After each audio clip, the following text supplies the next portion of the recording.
Hey, today we're making a classic Kurdish white bean stew called afka fasulya or shilay fasolya. Traditionally, it's served with white rice and chicken on the side, and few things can beat this simple yet delicious meal. Now let's get started with the ingredients we're going to need. Starting off, I have some dried white beans, tomato paste, 1 medium yellow or white onion, 1 fresh red or green chili pepper, and this doesn't make the dish spicy because I'll be adding it whole, but it gives a good aroma and taste to the stew. Some olive oil, a pinch of turmeric, it gives the end result that perfect color. And finally, some salt and pepper to taste. And for all the exact amounts, please check the description box. If you're using dried beans like I'm doing here, you need to soak them overnight. But before doing so, I'm going to wash the beans thoroughly of any dust and pick out any deformed or bad beans if I spot them.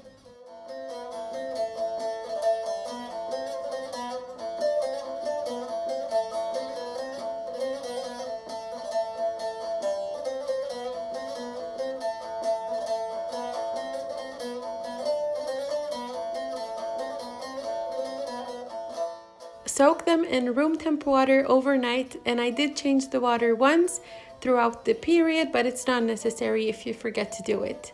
And for every part dried beans, I use 3 parts water, and after about 12 hours, my beans were hydrated and had doubled in size. Now the time has come to drain the beans and add them to a large pot. Top it up with enough room temp water for the beans to cook in for about an hour. And it'll take time for the water to come up to a boil, but as it's warming up, some foam will form at the top, which you want to remove. And once you've removed all of that, and you reach a rolling boil, reduce the heat so that you reach a gentle simmer.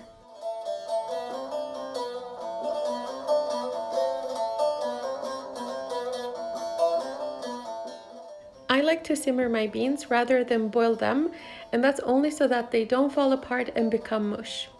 And after about 45 minutes, it's time to add your salt to taste and continue to simmer the beans for another 15 minutes while we get the second part of the stew going. In another pot, on medium-high heat, add your olive oil and saute your chopped onion until they become soft and translucent, which should take about 10 minutes.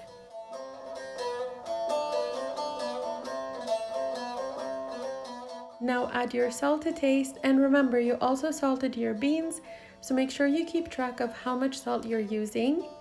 Add your turmeric, and once you've mixed everything together and sauteed it for about a minute or so, it's time to add your tomato paste. Cook your tomato paste together with the onions for 3 to 4 minutes, and then add some black pepper to taste. And now continue to carefully ladle in your beans together with the liquid into the tomato and onion mixture.